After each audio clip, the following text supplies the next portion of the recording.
Baiklah rekaman kali ini untuk tutorial software Accurate. Ini adalah lanjutan dari tutorial fitur inventory atau persediaan. Kita bisa melihat dengan jelas pada dashboard bahwa activity terakhir adalah transaksi pada fitur inventory ya, waktu kita akan melakukan penyesuaian untuk harga price adjustment ya. Dan sekarang kita akan melanjutkannya dengan fitur aset tetap, di mana di tanggal 25 Januari 2019 ada transaksi pembelian aset secara tunai. Dan pada fitur fix asset ini, selain ketika kita membeli fix asset dan kita mencatat transaksinya, pada pencatatan fix asset ini untuk inventarisirnya juga akan dicatat di software. Jadi tujuannya itu adalah salah satu untuk perhitungan nilai depreciation, accumulated depreciation yang akan termuat di laporan keuangan ya, yang akan muncul itu di laporan keuangan. Nah, sekarang bagaimana software Accurate mengakomodir pencatatan transaksi pembelian fix asset dan kemudian pencatatan terhadap inventarisir fix asset atau aset tetap. Kita lihat contohnya case per case mulai dari tanggal 25 Januari 2019. Perusahaan melakukan pembelian aset secara tunai dengan detail sebagai berikut. Namanya AC Sanghong, kemudian tanggal beli, tanggal pakai diasumsikan sama 25 Januari 2019. Metode penyusutan yang dipilih adalah straight line. Kemudian ini kita akan alokasikan ke akun yang sesuai yang sudah kita buat dalam chart of account, bahwa itu masuk dalam kategori peralatan, dan juga untuk akun-akun terkait akumulasi dan beban penyusutan yang sudah di-assign.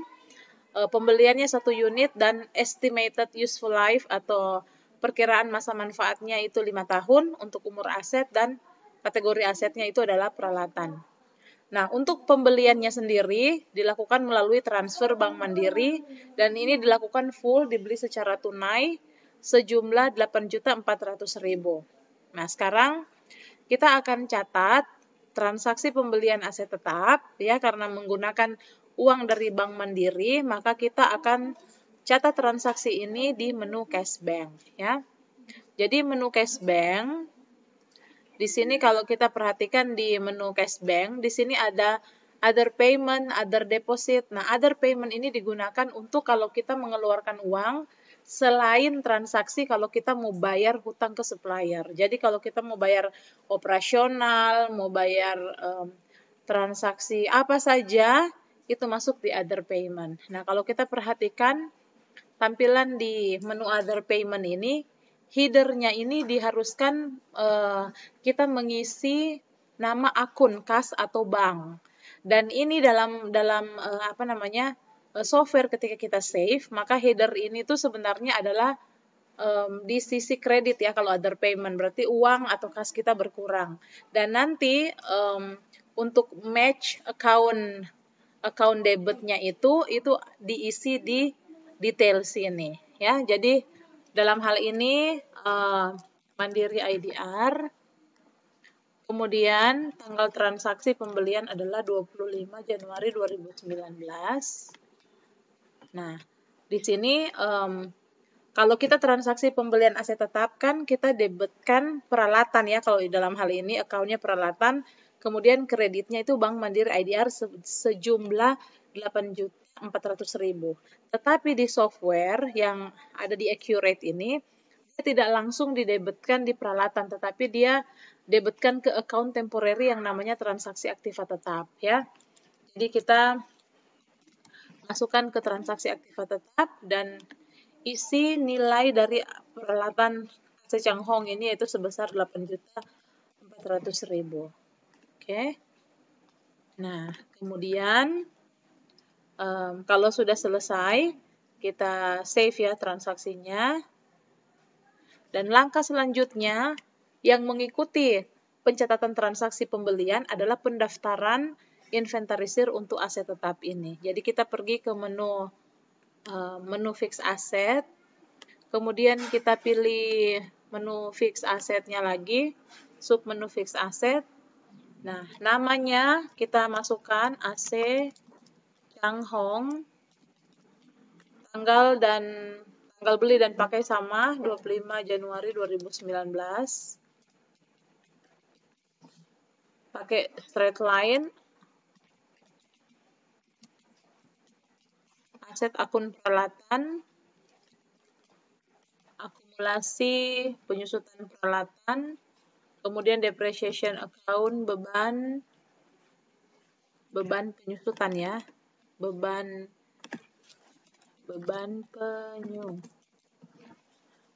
ya ini penyusutan peralatan. Jadi jangan sampai kita setting akun yang salah ya. Ini peralatan, pastikan benar ya.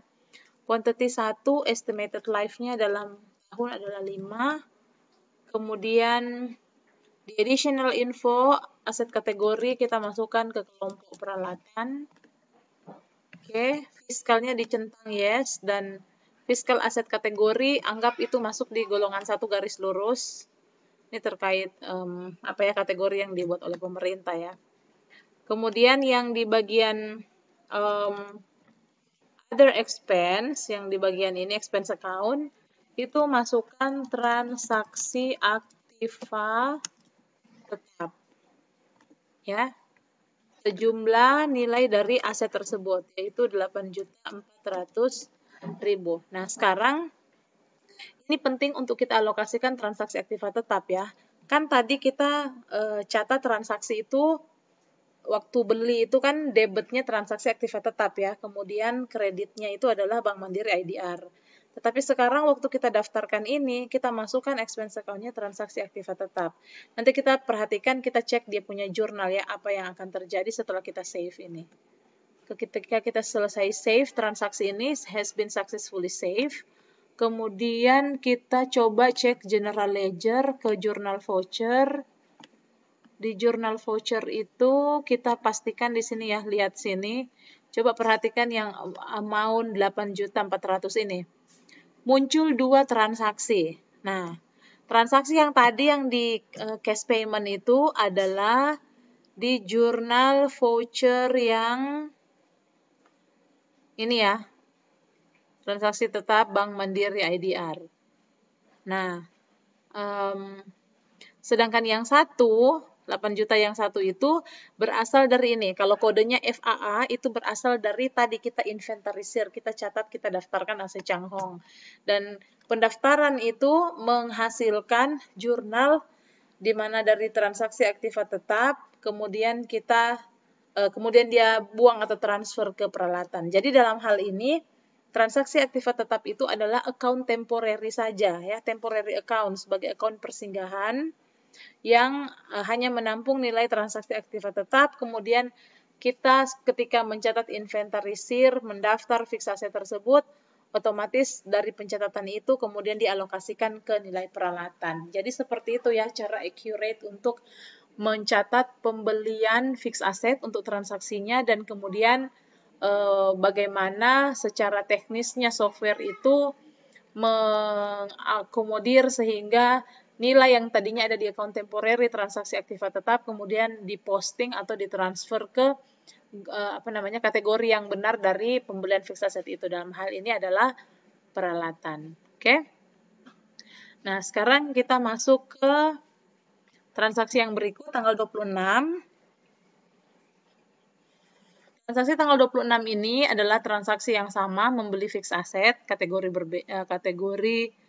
barangnya beda. Ini laptop yang dibeli, kemudian untuk metode, untuk kategori barang sama, kuantitinya ini dibeli 2, kemudian harga perolehan satu laptop itu 12 juta per unit ya. Nah, ini yang bedanya dengan transaksi sebelumnya.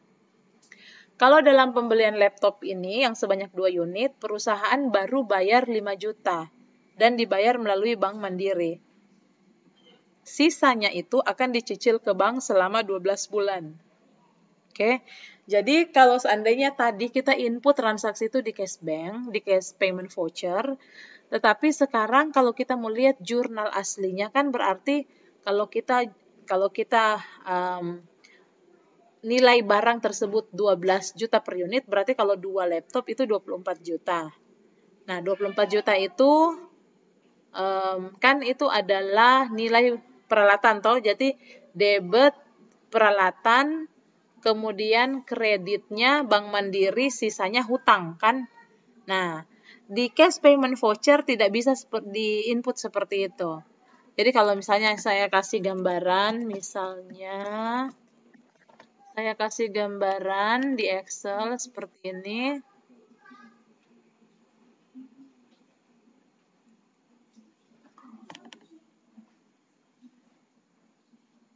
Misalnya saya kasih gambaran ya, ini untuk transaksi ini kan idealnya jurnalnya begini. Peralatan terhadap Mandiri IDR, terus di sini utang ya, utang lainnya atau utang bank ya, terserah kategori utang apa. Nah, di sini peralatan, jadi di sini kan 24 juta, terus di sini 5 juta, berarti sisanya di sini berapa? 19 juta ya. Ya. Nah, sekarang kalau di cash payment voucher itu cuma bisa ada debit dan kredit. Otomatis kreditnya kalau di cash payment voucher adalah Mandiri IDR. Nah, di sini debitnya kita bisa pilih. Nah, ini kan kalau temporary dia transaksi aktiva tetap ya kalau di software. Nah, yang ini kita pasti detailnya itu di header kita pilih transaksi aktiva tetap.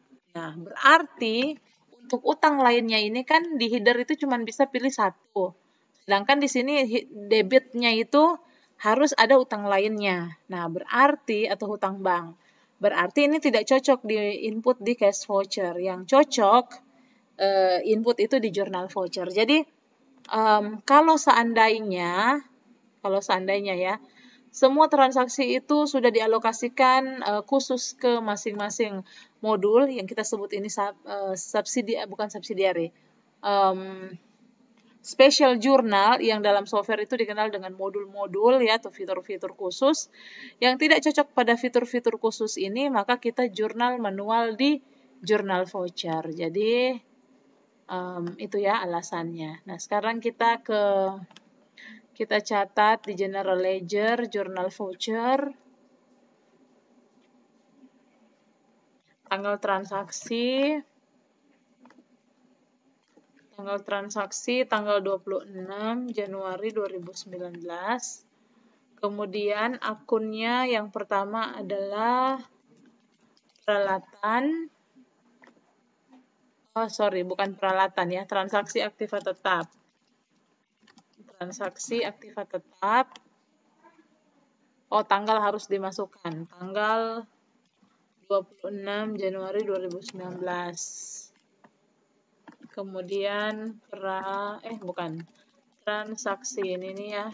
Jangan lupa, jadi kalau di accurate itu tampung dulu ke transaksi aktiva tetap 24 juta ya. Kemudian debitnya, kreditnya Mandiri IDR.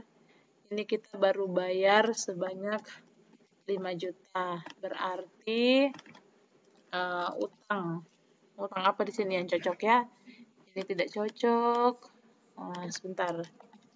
Kita cek yang paling pas ya untuk kita alokasikan. Utang biaya. Nah, ini aja, utang bank. 19 juta. Oke. Jadi, setelah ini kita save. Dan selanjutnya kita daftarkan asetnya. Jadi, kita ke menu fix asset. Kemudian ke sub menu fix asset.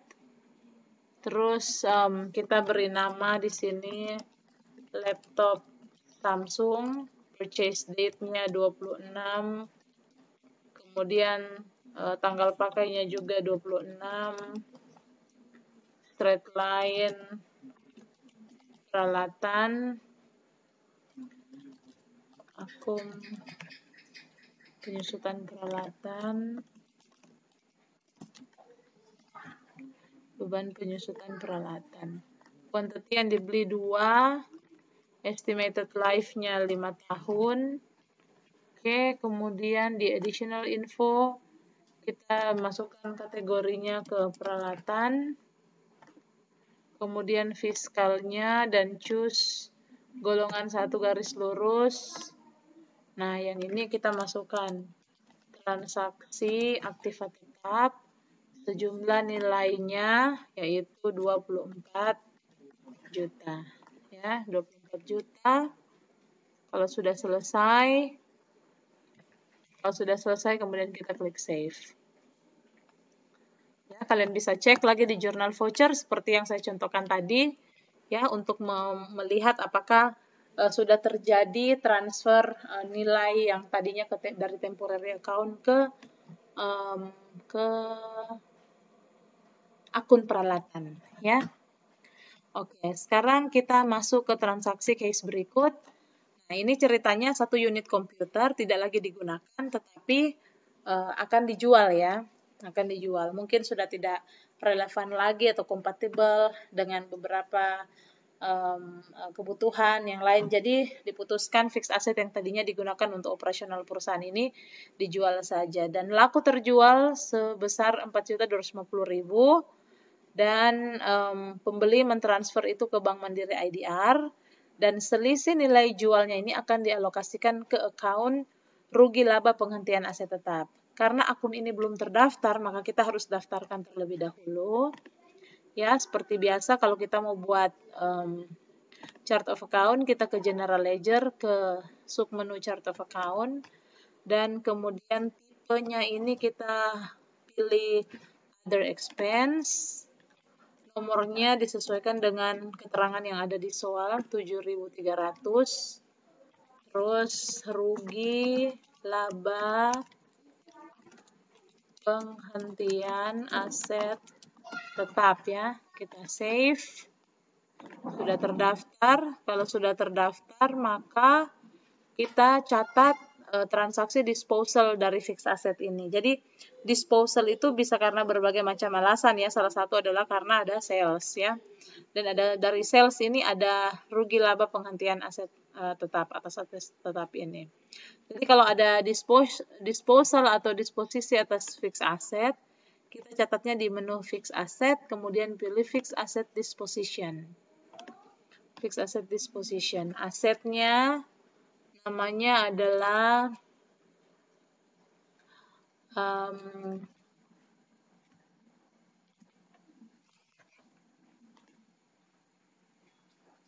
komputer ya. Komputer. Kemudian quantity-nya 1. Gain loss ini kita sudah buat tadi. Rugi laba penghentian aset tetap. Kemudian selling aset yes. Karena ini disposalnya karena jual. Nilai selling price-nya itu dimasukkan di sini 4.250.000. Kemudian selling akun itu kita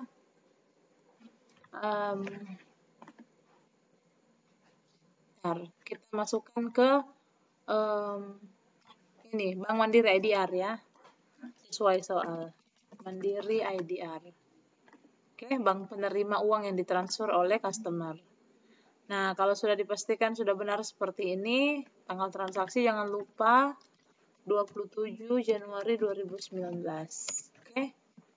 Nah, pastikan sekali lagi semua keterangannya sudah betul, setting untuk gain loss account-nya sudah, selling asset, selling price sesuai dengan ketentuan, dan kemudian kita klik save ya.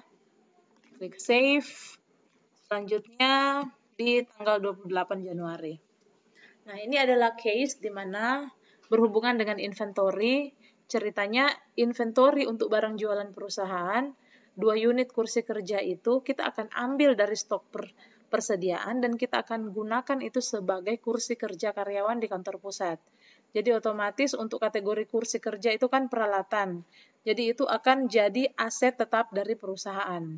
Itulah sebabnya kita akan lakukan setting terhadap satu akun adjustment, ya satu akun adjustment terkait penggunaan ini ya, penggunaan inventory ini sebagai aset tetap. Jadi kita tambahkan akun transaksi aktiva tetap ya. Kita ke menu setting, ke preference, kemudian preference, kemudian kita ke menu chart of account di inventory features, kita tambahkan di situ transaksi aktiva tetap. Jadi ini reason, akun-akun ini disetting oleh karena reason kejadiannya itu yang membuat kita harus bikin adjustment terhadap inventory. Nah, sekarang kalau itu sudah selesai, maka kita buat yang namanya adjustment-nya ya, adjustment-nya. Jadi kita catat adjustment-nya di menu apa? Ya, betul sekali ya, di menu adjustment, item adjustment, seperti yang sudah dilakukan pada video tutorial sebelumnya. Tanggalnya adalah tanggal 28 Januari 2019. Kemudian yang kita adjust itu adalah kursi kerja yang akan digunakan sebagai aset tetap. Reduction 2 dari gudang. Nah, ini tidak disebutkan dari gudang mana. Jadi, kalau tidak disebutkan dari gudang mana, kita biarkan saja default sesuai dengan yang muncul di sini. Oke, reduction 2 seperti ini. Dan jangan lupa di adjustment itu yang paling penting adalah kita di akun penyesuaian itu kita setting sesuai dengan yang dialokasikan atau alasan reason ini atas case apa. Jadi adjustment-nya ini karena alasan apa. Jadi ini karena transaksi aktiva tetap. Kita bisa masukkan keterangan misalnya untuk digunakan sebagai aset tetap di kantor pusat gitu ya. Kita klik save transaksi ini, dan kemudian jangan lupa untuk sesuatu yang menjadi penambah dalam daftar fixed asset itu harus harus didaftarkan ya. Untuk mendaftarkan 2 unit kursi kerja ini tanggal 29 kita daftarkan di menu fixed asset.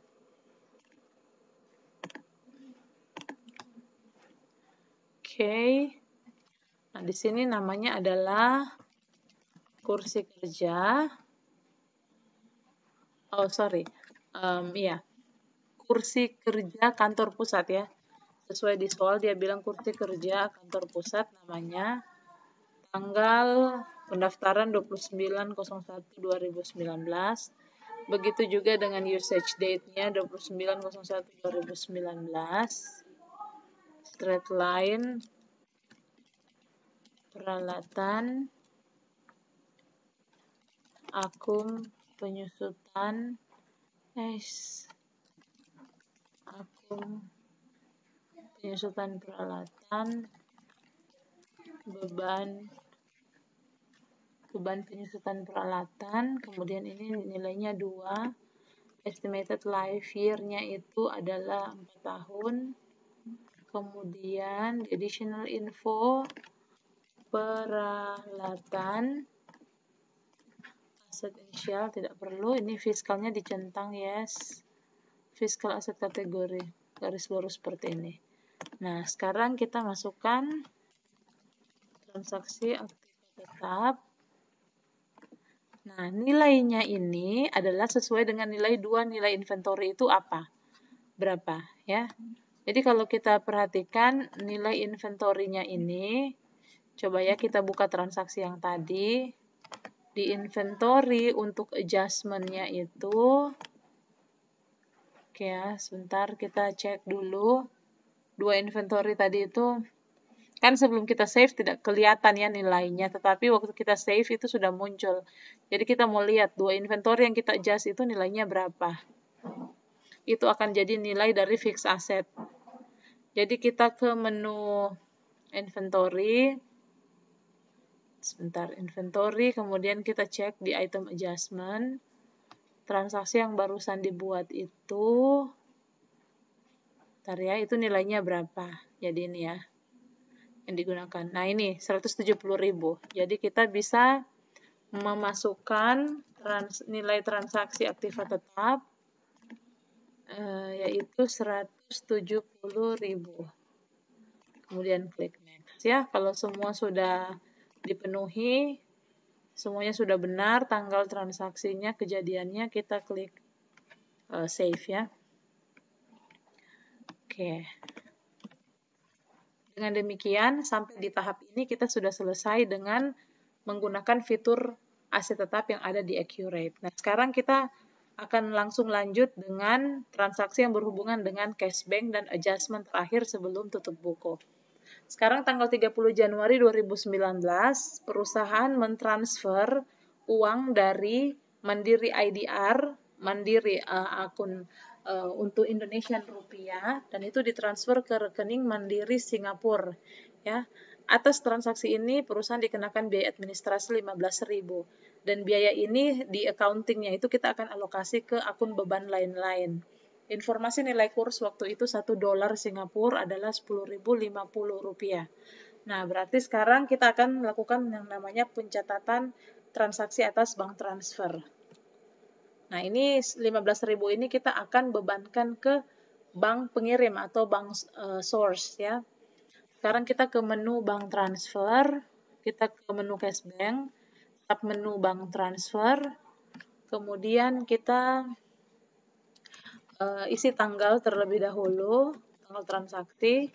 Dari kas bank, kita pilih di sini Mandiri IDR, kemudian ke kas bank, ke account bank Singapura dolar. Nah, kurs itu diisi 10.050 dan hasil transfer kalian ketik $500. Setelah itu, perhatikan tombol di kalian punya keyboard itu, klik tab. Nah, waktu kalian tekan tab, maka dia akan muncul difference yang merupakan perkalian antara $500 dengan kurs 10.050. Nah, ini perhitungan ini seperti kalkulator ya. Jadi kita tinggal isi di nilai transfer ini 5.025.000. Tekan tombol tab ya. Nah, seperti ini sudah benar. Setelah ini dipastikan sudah benar, kita ke expense account. Untuk transfer fee-nya kita bebankan ke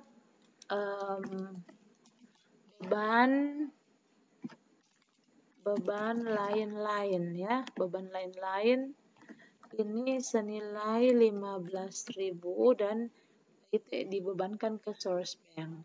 Oke. Ke source bank. Kalau ini sudah kita klik save ya. Nah, kalau sudah klik save, kita lanjut ke tanggal 31 Januari 2019.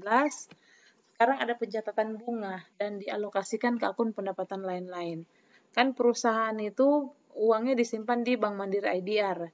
Berarti ada sejumlah deposit oleh karena pendapatan bunga ya, dan itu kita alokasikan di akun pendapatan lain-lain.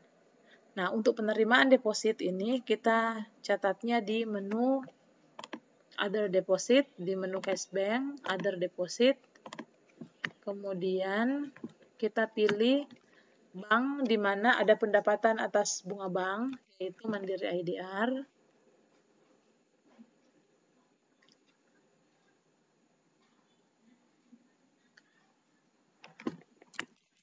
Mandiri IDR. Nah, kalau di menu Other Deposit, berarti header-nya ini yang jadi debit, detailnya ini pasangannya akun itu yang jadi kredit. Sekarang tanggal transaksi 31 Januari 2019. Kemudian di sini untuk pendapatan bunga kita masukkan ke pendapatan lain-lain. Sebesar depositonya adalah 150.000 ya. 150.000. Oke. Nah, kita klik save ya transaksinya. Kemudian tanggal 31 Januari kita mau bayar operasional, bayar listrik, air, telepon, dan ini menggunakan Bank Mandiri. Jadi kita ke other payment ya, untuk operasional itu kita ke other payment, semua kebutuhan operasional. Jadi kita pilih Mandiri IDR lagi. Tanggal transaksi tanggal 31 Januari 2019. Kemudian kita alokasikan itu ke listrik, search saja listrik. Nah, ini beban listrik, air, dan telepon sejumlah 1.750.000. Oke. Next. Kemudian di pastikan kalau sudah benar.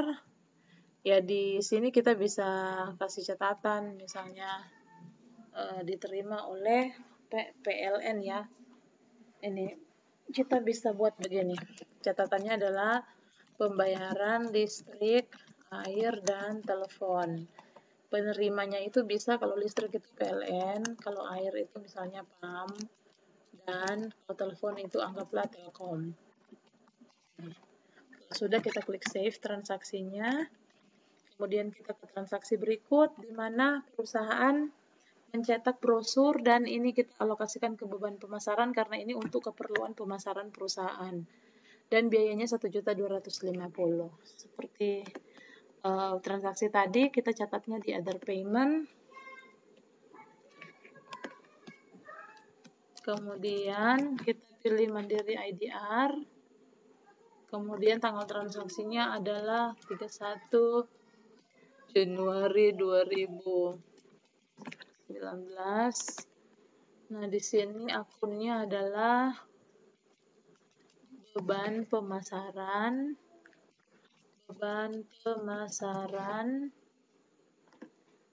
terus jumlahnya 1.250.000. Oke. Nah, kalau sudah, kita klik save transaksinya. Dan sekarang tanggal 31 Januari 2019 kita mau bayar hutang ya. Nilai hutang yang akan kita bayarkan 12.500.000. Masih di other payment, kita pilih Mandiri IDR. Kemudian kita pilih hutang biaya ya. Hutang biaya sebesar yang diketahui di soal 12.500.000. Oke. Tanggal transaksi tanggal 31 Januari 2019. Oke, klik save. Kemudian tanggal 31. Perusahaan akan melakukan rekonsiliasi PPN masukan dan PPN keluaran untuk periode Januari 2019. Nah, untuk ini kita telah dipermudah oleh software di mana kita bisa melihat report untuk rekonsiliasi PPN. Apakah dia lebih bayar atau kurang bayar? Nah, kita bisa lihat itu pada report yang sudah disiapkan otomatis oleh perusahaan. Jadi kan kalau PPN masukan itu kita catat pada saat kita beli barang ya dari supplier. Waktu kita beli barang dari supplier, kita menyetor uang ke supplier, di situ ada bagian dari pajak ya yang sebenarnya kita titipkan ke supplier dan itu kita bisa debitkan. Jadi namanya PPN masukan. Kemudian kalau kita jualan, customer itu bayar ke kita sejumlah uang, ada bagian pajak yang kita tahan untuk itu bukan menjadi milik kita, tetapi itu akan disetor ke pemerintah. Jadi istilahnya PPN keluaran. Nah, PPN masukan dan PPN keluaran ini kita akan selisihkan ya, buat selisih. Jadi kalau seandainya nanti ada selisih, itu yang akan kita catat sebagai PPN lebih atau kurang bayar. Nah, sekarang karena setiap kali kita lakukan transaksi pembelian maupun transaksi penjualan sudah otomatis attach PPN-nya ya konsisten 10%, maka ini langsung bisa kita lihat review report-nya pada menu reports, report list, kemudian kita pilih submenu teks atau pajak. Nah, di situ ada di sebelah kanan rekonsiliasi PPN lebih kurang bayar untuk pajaknya. Kalau kita buka ini untuk periode 1 bulan transaksi, kita show reportnya, maka kita akan melihat bahwa total PPN untuk PPN keluaran atau value added tax-nya 14.518.050, terus PPN masukan 6.629.000 sehingga bentar ya.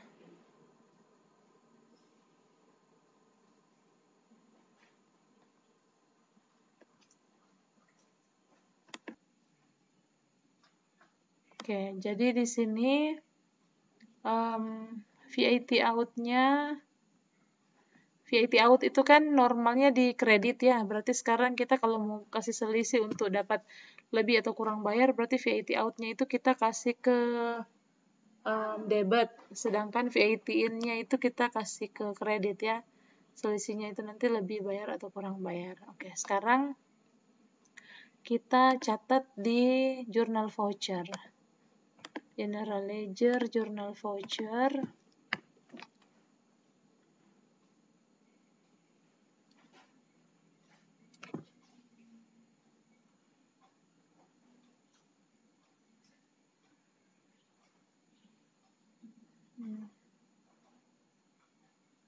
Lagi loading ya. Oke. Kita buka general ledger, jurnal voucher. Sekarang kita buka PPN keluaran. Dia jumlahnya, biasanya kan ini di kredit, sekarang kita kasih debit.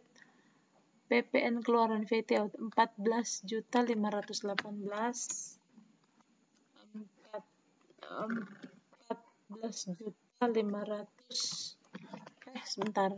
14.518. 518 050. 14.518 050. Terus PPN masukkan kredit 6.504.000. 6.504.000. Oke, nah otomatis selisihnya ini yang kalau dia keluaran lebih banyak berarti masukan lebih sedikit, berarti kita kurang bayar ya.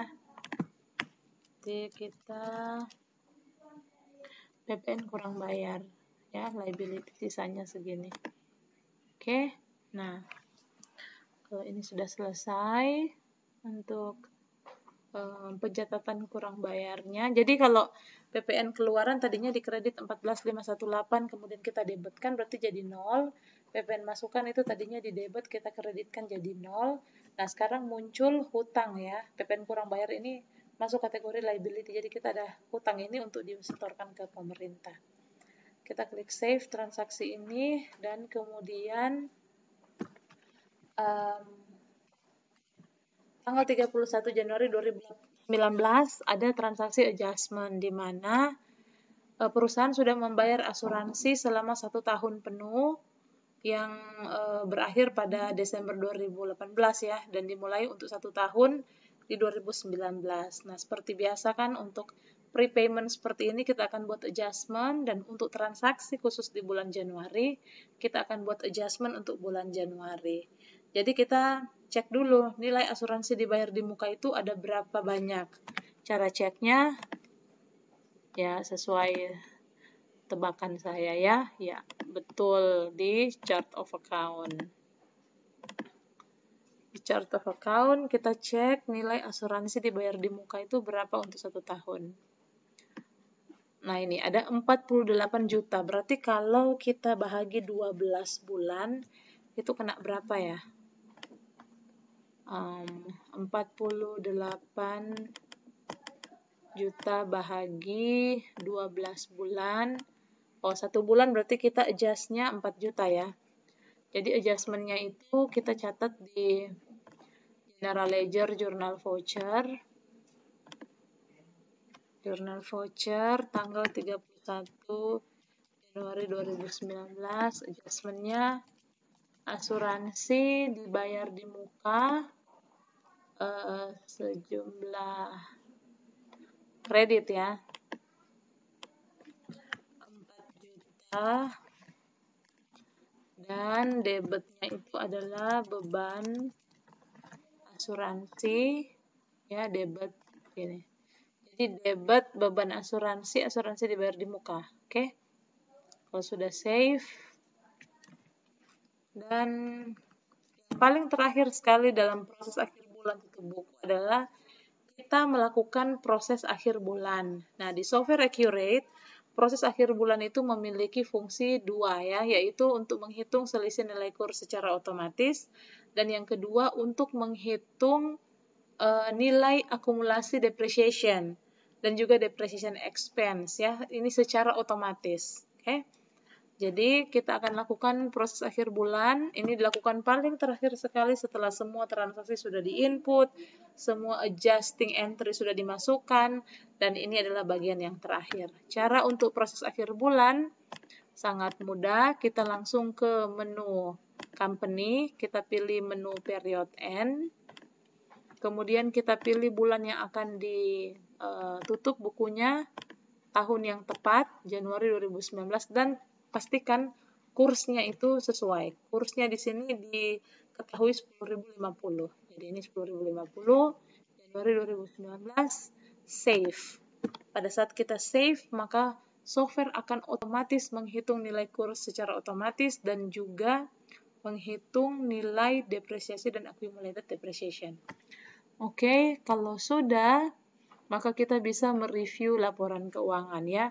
Mau review neraca, mau review income statement-nya, boleh ya. Misalnya contoh profit loss standard, kita bisa buka 2019, 31, 2019. Oke, bahwa perusahaan ini, Surya Furniture, dalam bulan Januari 2019 memiliki net profit sebesar 93.457.000. Dengan demikian, siklus transaksi simulasi untuk perusahaan merchandising untuk perusahaan yang bergerak dalam penjualan barang-barang furniture ya, mebel telah selesai ya. Mudah-mudahan tutorial ini bermanfaat bagi khususnya mahasiswa yang mengambil mata kuliah praktikum accounting, dalam hal ini menggunakan software Accurate ya. Terima kasih.